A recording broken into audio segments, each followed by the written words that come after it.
Welcome to In Such a Time, conversations on Jewish life, leadership, and meaning. Each week, Rabbis Jonathan Jaffe and Leora Londy explore the moments, questions, and ideas that shape who we are and who we aspire to be. And now, for this week's conversation. Welcome back to In Such a Time. I'm Rabbi Jaffe along with Rabbi Londy, and we are recording this for the week of Hanukkah and talking a little bit about our own connection to Hanukkah and how this holiday impacts and makes sense to us. So let's start with you as we like to do. I'd love to hear a little bit about what are your favorite memories or ways that you like to celebrate Hanukkah with your family. So I have a few Hanukkah starting points from the different parts of my life. Hanukkah was always a nice to have holiday. It wasn't the holiday. One of the things I really liked doing as a kid was we'd make beeswax candles for all of my teachers. We'd make a set for all my teachers. So that was always really special to like roll them and think about them and try to use them eventually on Hanukkah.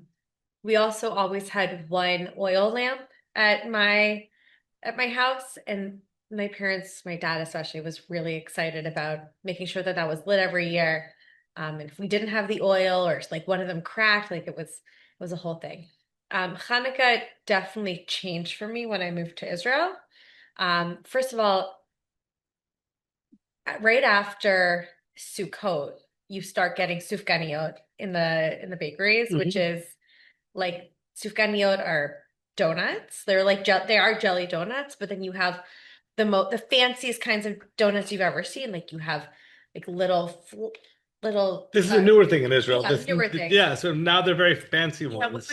But what would you say? Like you they're pastries. Pastries, they're, but like you can squirt in whatever the inside is. It comes with like a little squirty thing. There's a word for this, a pipette. Yeah. That you squirt into it. Like Roladine, they have ones like that. So they're just so decadent. So that's part of it. And also, in Israel, it is very much a family holiday.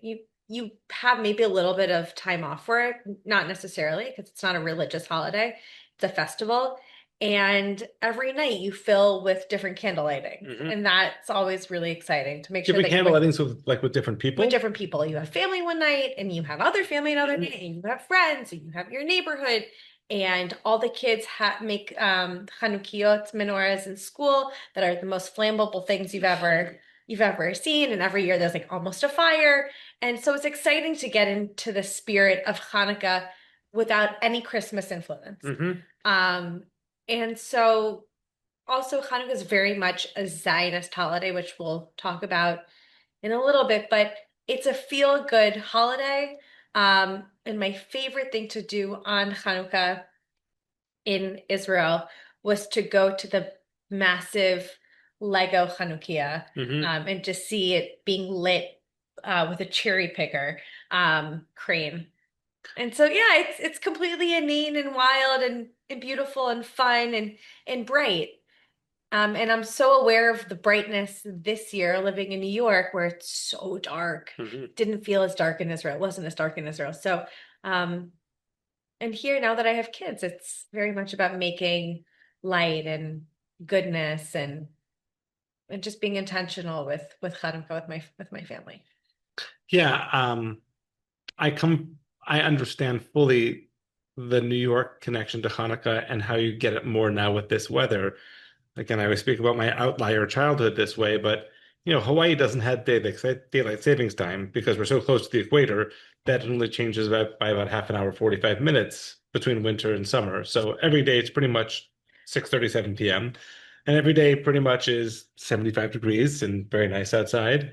And so Hanukkah to me was like another day, and seasonally was no different than Passover, was no different than Rosh Hashanah, was no different than Shavuot. It was the same weather, but it's fun. We get to light lights and we get to, what kid doesn't want to play with fire and eat chocolate? Sounds great.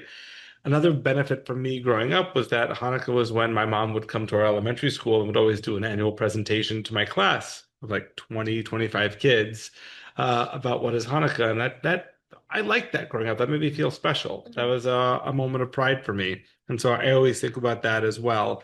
These days, you're absolutely right. Now, when the sun sets at 4:30, and it's dark outside and it's cold. I mean, you understand so much more. I understand my Ashkenazi relatives, ancestors huddling together in the cold and eating deep fried fatty foods and playing indoor top games and lighting lights. It makes so much more sense, that holiday and its connection to the winter solstice, as many holidays do now, much more with the calendar of the seasons. Um, in my own home, yeah, I agree with you that Hanukkah doesn't have some of the high expectations observance-wise. It is not a Chag. It does not have that full level of prohibitions. Um, and so you can have more fun with it, and it's more of the home. I know, of course, that there are observances of Hanukkah in the synagogue, but so much of the magic of Hanukkah takes place in the home. And for us, that's making sufganiyot, that's all of the lighting. A lot of the Chanukiahs at our house have been made by members of our family and such. It's a very artsy household, as you know. Um, and our kids are old enough now that there isn't really even a discussion around presents, that we'll get them something nice maybe around that, but really presents are not a big deal at all for us. They weren't really ever so much in Hanukkah around that.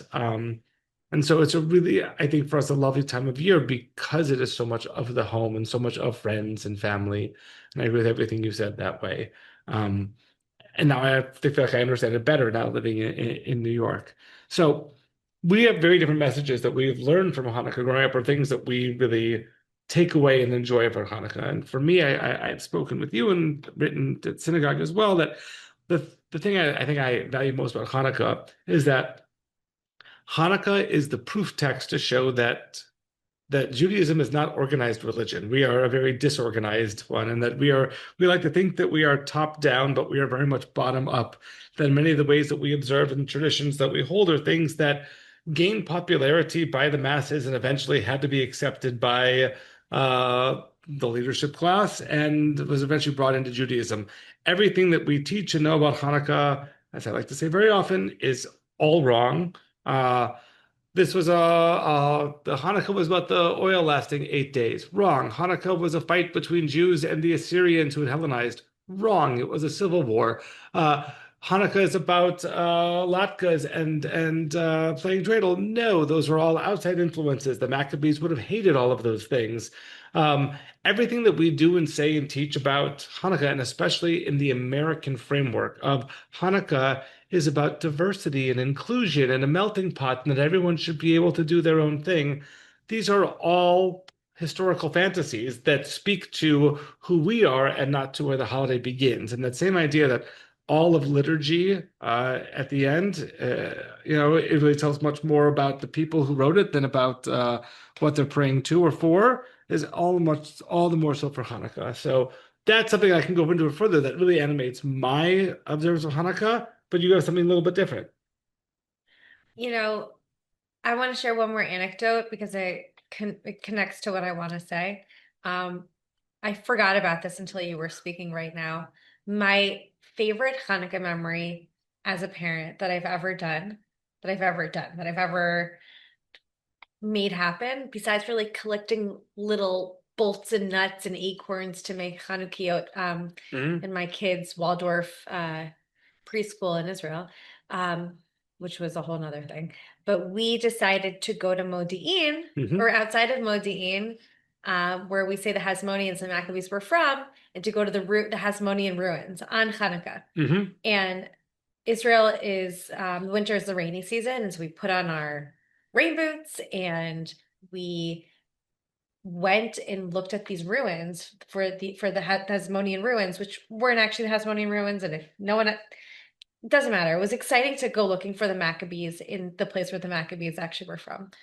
And what I found to be so interesting about that is it really gave me a little bit of context as to who the Hasmoneans were. They were the priests of that time, and they were very much involved in not just very much involved, they ran the rituals of the Beit HaMikdash, of the temple in Jerusalem, and they were so much of what went into making the Beit HaMikdash function was around the purity of it. And so they believed that these were the Hasmonean ruins because there were a lot of ritual baths for going in and out and dunking in and out to make sure that you were ritually pure. How is that connected to anything that we're talking about right now? Because it was so much about the particularism, the story of the Maccabees, about making sure that the people of Israel, that the Jews stayed Jewish no matter what. You can put holes in the narrative. I'm going to go to it for a second, that they were fighting off Hellenism. They were fighting off impending outside influence and saying, we want to make sure that no matter what, we are going to keep being Jewish. We cannot have Hellenism. We cannot have Greeks. We cannot have Assyrian influence if we want there to be Judaism. We cannot have an impure temple. Chanukah was the makeup day for Sukkot, which couldn't happen for the pilgrimage holiday of Sukkot, which couldn't happen because the temple had been desecrated. And Chanukah, which means dedication, is the rededication of the temple so that they can celebrate a late Sukkot, which is really beautiful, in my opinion. It's like they fought and they rededicated and they recommitted and saved Judaism very seriously so that Judaism would continue to be. Were they zealots? Sure. Did they take their own narrative into their own hands? Sure. Were they problematic in terms of rabbinic literature? Sure. But the Maccabees have become so much more than this story. First of all, they're not in the Tanakh. They're not in the Bible. The story of the Maccabees is not in the Bible. Right, because this is around 167 BCE. The Tanakh is canonized around 300 BCE. So it's about 130, 135 years after the last history of the Tanakh. That, and there was never an option to even put them in because their narrative is so much countercultural to what the Torah is about. They took the miracle into their own hands. They saved themselves. They didn't wait for God to give them a miracle. That is a more rabbinic addition to the story. Right, but Esther makes it in, and would you say anything different with Esther, in which God doesn't show up even once, in which no, Esther Esther prays. Esther has a moment of spiritual revelation and then engages. The Hasmoneans didn't wait for anyone. Yeah, they didn't wait for anyone to save them. That's what I learned to be the reason that they never made it into any kind of canon. They're in the Apocrypha.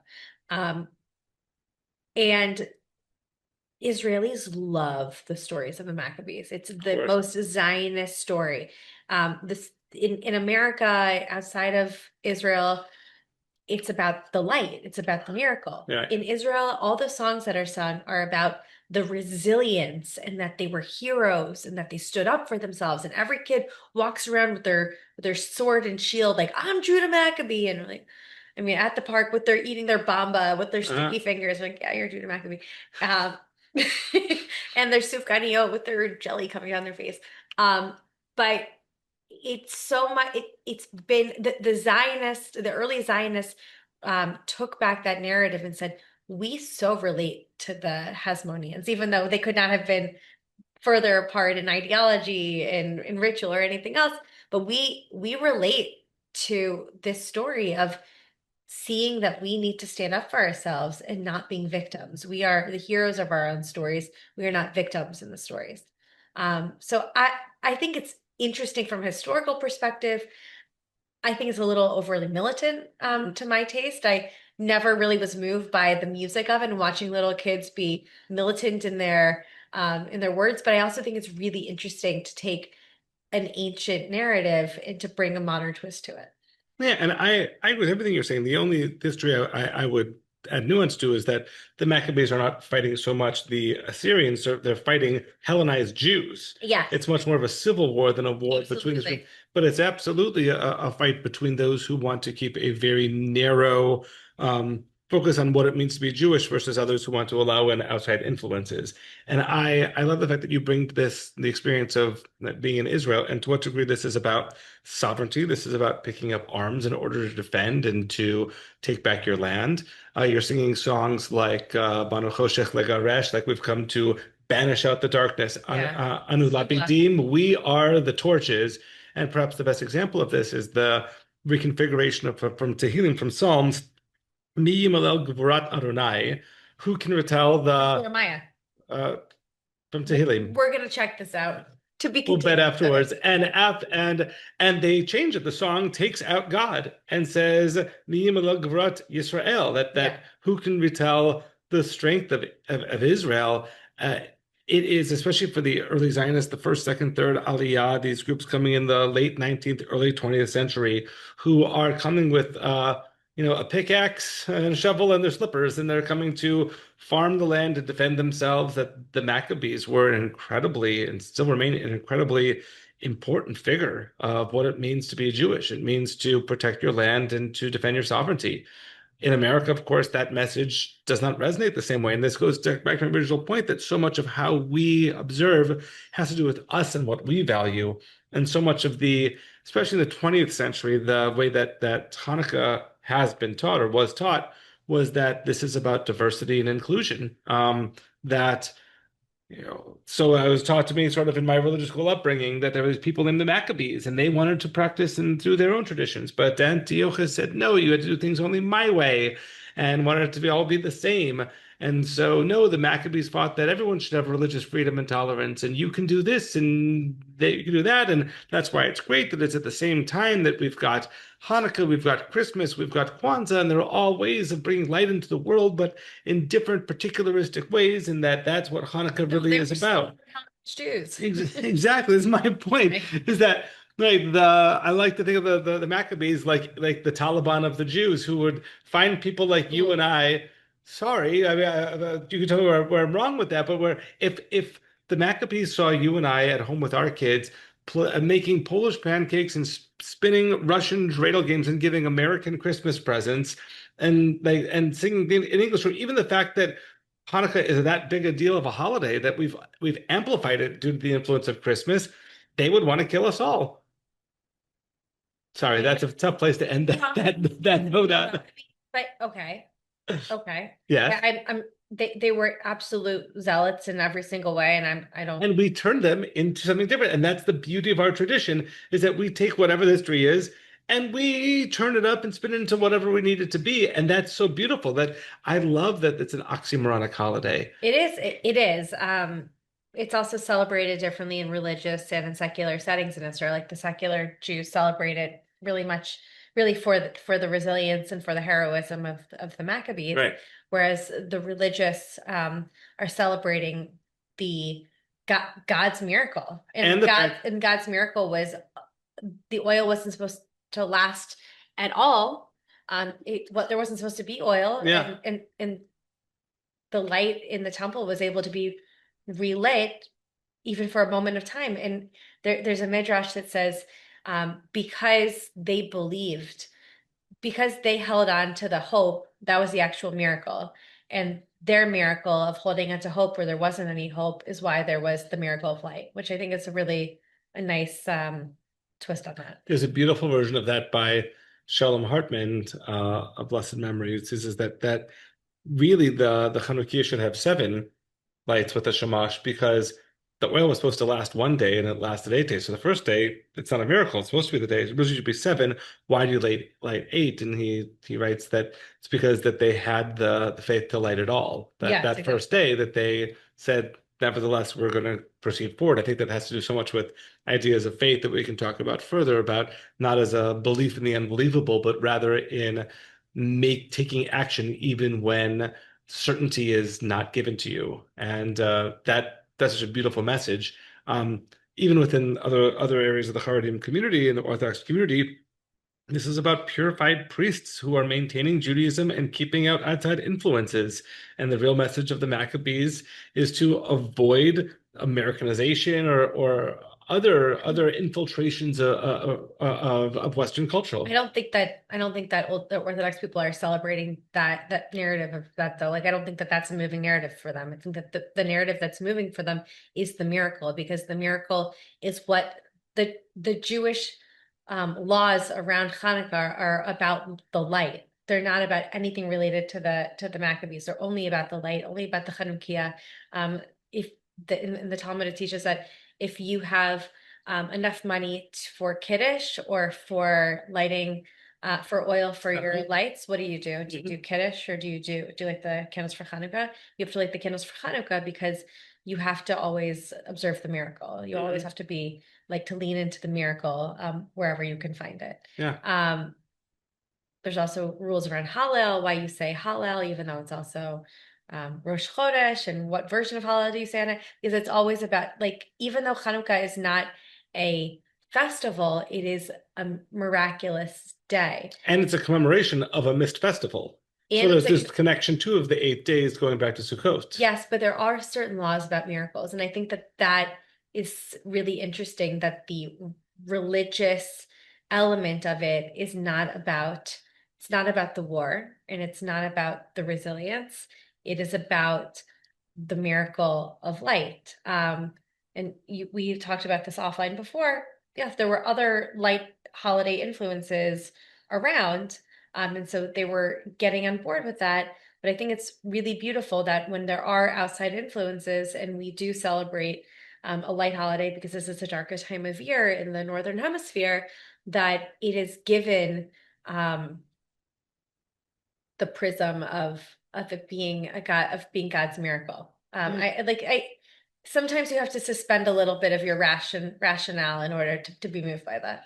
Yeah, I always connected it. There's another section in Talmud talking about how did the Israelites survive 400 years in slavery without assimilating, and it talks about them keeping their tongue and their dress and their custom. That is, by continuing to speak the same language, not adopting Egyptian language, not adopting Egyptian clothing, and not adopting Egyptian customs. And those, some would say, as much as 80% of the community that didn't leave Egypt are the ones who assimilated that way. And I've always heard it in that same similar bent of the Maccabees were of those who kept their Judaism Jewish and didn't allow it to be infiltrated. So I have something on that. I mean, Hanukkah is one of the most kept Jewish traditions. And we might, actually, I don't roll my eyes at that at all. I think it's, I was going to say we might roll our eyes at that. We don't roll that our and eyes at that. Passover, both around like 75, Passover, but I think 80%. that more, Hanukkah's an easier in. It's more readily available. It's an easier thing to do. There is something miraculous in that thousands of years later, we are still lighting candles. And thousands of years later, we are still opting into putting a Chanukah in our windows and bringing light into the world. Like the fact that our tradition has stayed around for that long, that is miraculous.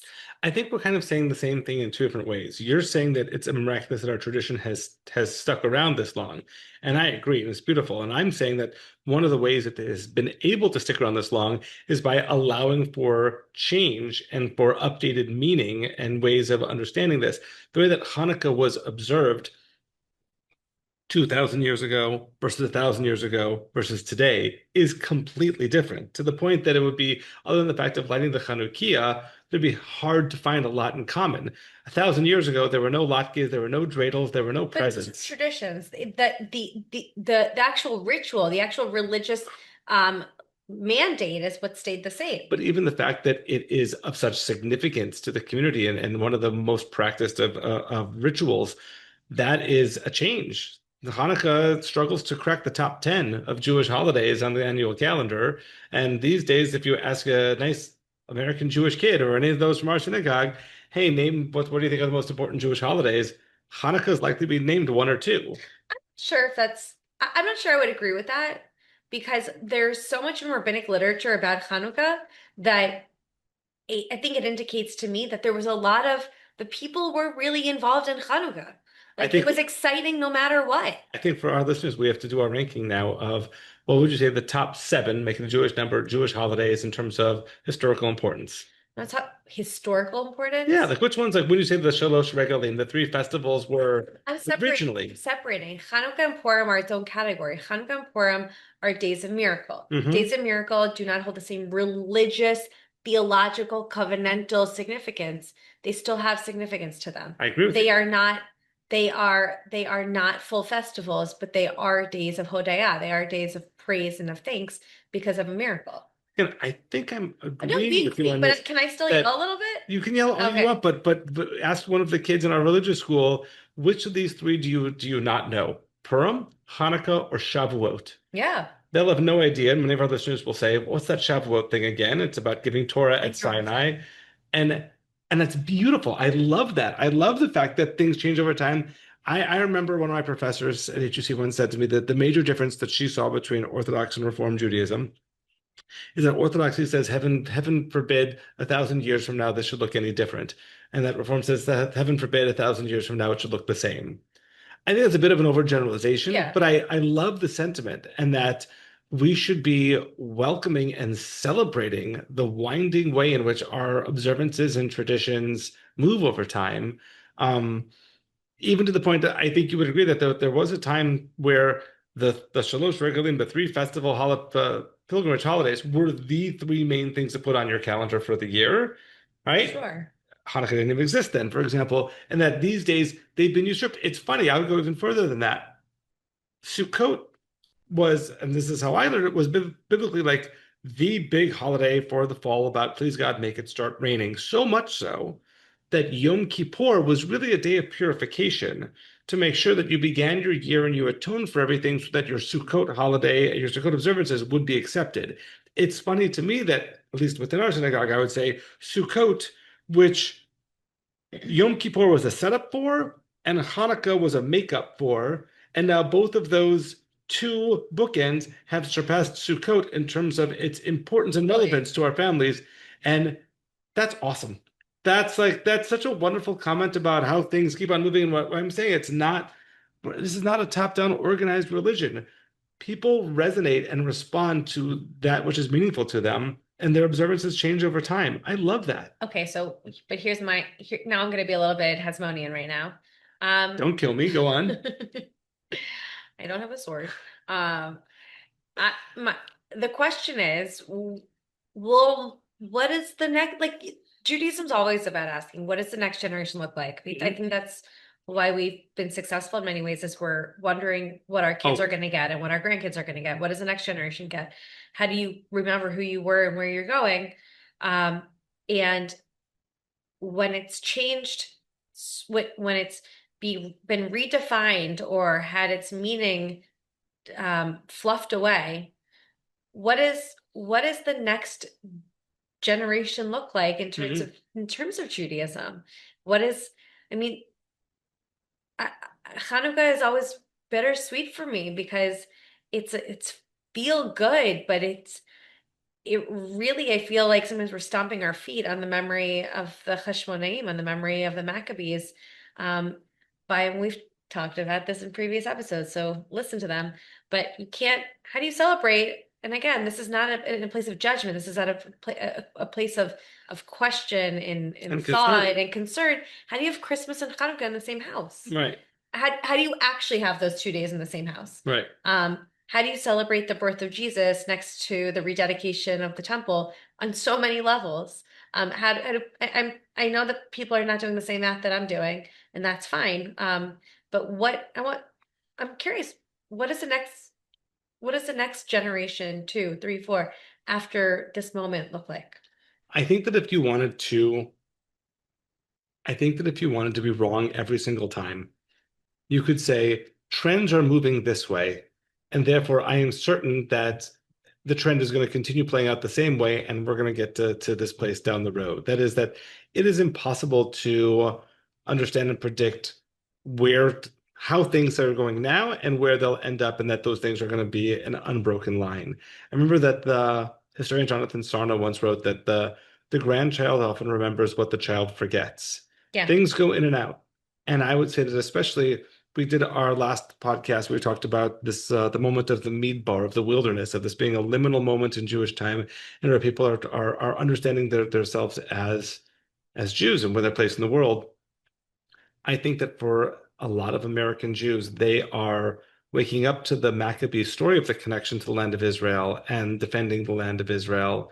And I think that there was a rediscovery and perhaps a reconsideration that the American story about Hanukkah being a kumbaya moment where everyone should be under their own fig tree and be happy is not the case, and that there is a re-embrace because there is a new understanding and a way of resonating with the message that Hanukkah is about having a connection to your ancestral homeland, and even to the point of, when you have to, picking up arms to do so.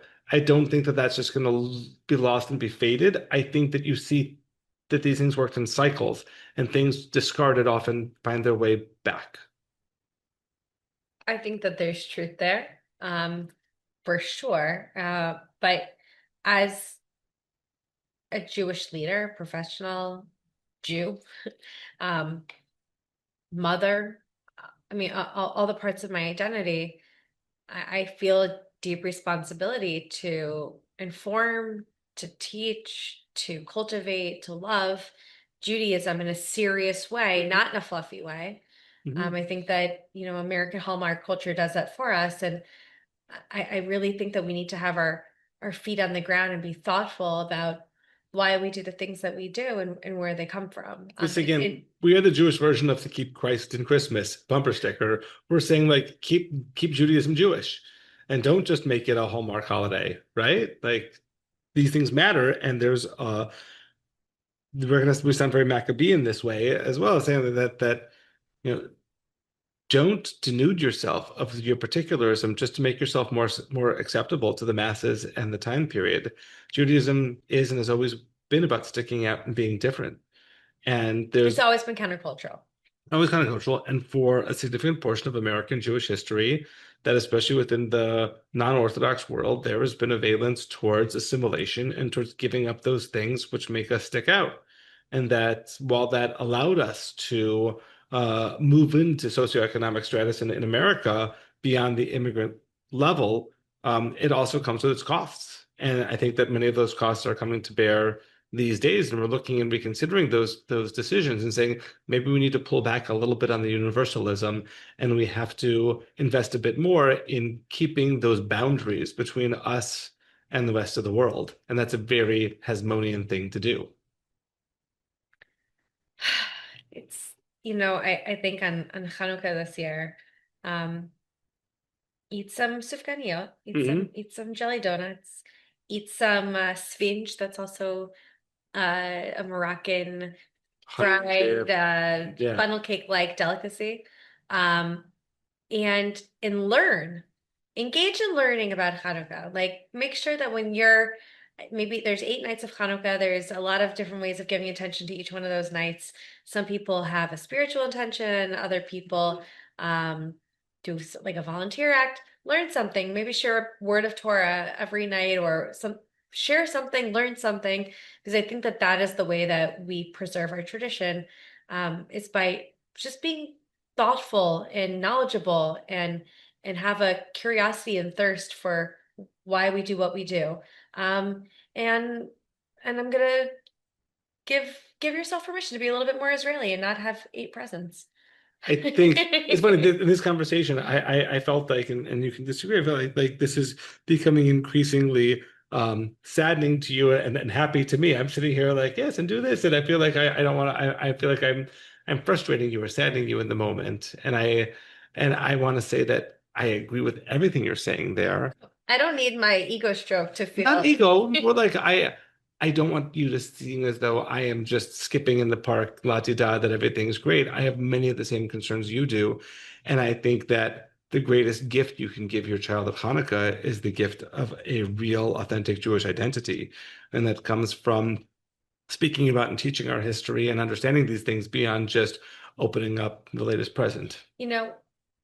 I'm thinking about, I mean, it's really in my mind this year. We would do candle lighting at my mother-in-law's every year, in Kochavir, which is outside of Kfar Saba, outside of Tel Aviv, and be a lot of candles and a lot of kids and a lot of flammable objects. It was a little scary, but there was one Chanukiah that she had it's very Israeli, and I don't know how this is going to sound to other people, but it was bullet casings. Yep. 8 bullet casings and then a ninth for the shamash. And that was a really prized possession. And it used to make me slightly uncomfortable, being a very liberal Zionist in Israel, in a yishuv, in a town where a lot of people are military professionals, by nature, and it's a way of life. And I'm thinking this year that the story of Hanukkah must be very empowering, especially for those who've lost loved ones, who've lost soldiers.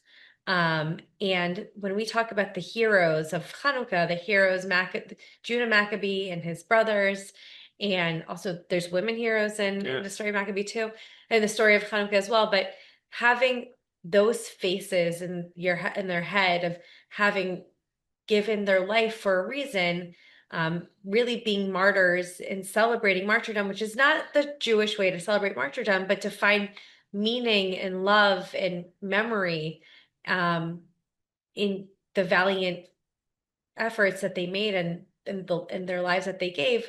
I'm thinking about that this year, that Hanukkah has it's light and it's beauty and it's exciting, but it has a heaviness, and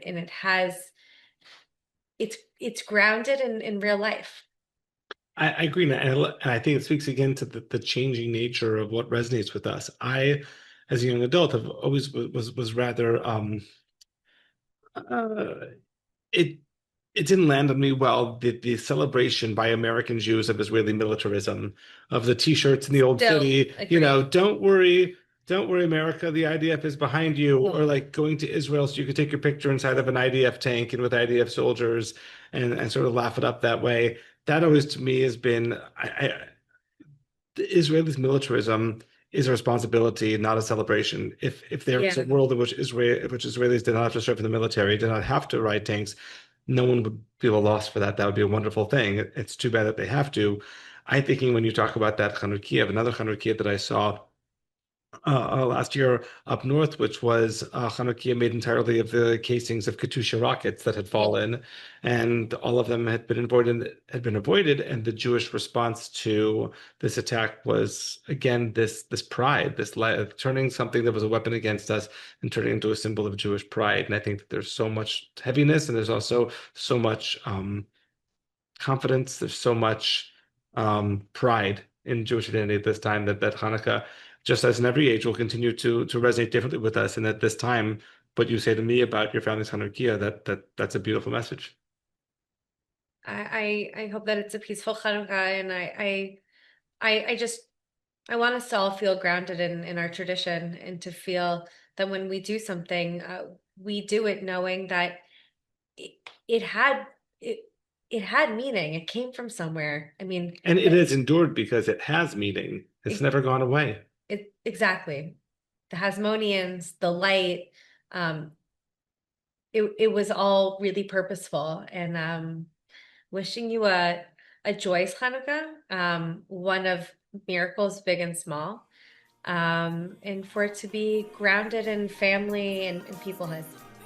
And light in times of darkness. Chag Urim Sameach. Chag Urim Sameach. Thanks for joining us on In Such a Time. Make sure to subscribe wherever you listen to your podcasts. To learn more about Rabbis Jonathan Jaffe and Leora Londy, or to connect with Temple Beth-El of Northern Westchester, visit bethelnw.org, or follow us on Instagram and Facebook at Temple Beth-El NW. Thanks for listening.